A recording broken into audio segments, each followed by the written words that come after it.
Praise God. നീ അവനോടൊന്ന് ചേർന്ന് നിന്നാൽ, ഈ പകൽ അവനോടൊന്ന് ചേർന്ന് നിന്നാൽ, ആമേൻ, ഹല്ലേലൂയ, അഗ്നി നിന്നെ ദഹിപ്പിക്കുകയില്ല. ആമേൻ, സ്തോത്രം. അതിനകത്ത് നിന്നെ ഇട്ട് കളയുവാൻ ആമേൻ വന്നവരൊക്കെ അഗ്നി ദഹിപ്പിച്ചു കളഞ്ഞു. പക്ഷേ ദൈവ പൈതലിന് അതൊരു കേടും കൂടാതെ, അതിൻ്റെ ഹല്ലേലൂയ പുസ്തകം പറയുന്നത് അവന് രോമത്തിൽ ഒന്നുപോലും കരിഞ്ഞു പോകാതെ, ആമേൻ, സ്തോത്രം, 3 പേരും ആമേൻ നാലാമനോട് കൂടെ ആ തീയക്കകത്ത് നടക്കുക.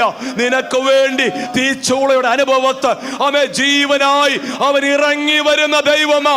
അവൻ നിന്നെ അവൻ തീജ്വാല നിന്നെ ദഹിപ്പിക്കുവാൻ വിട്ടുകൊടുക്കുന്ന ദൈവമല്ല.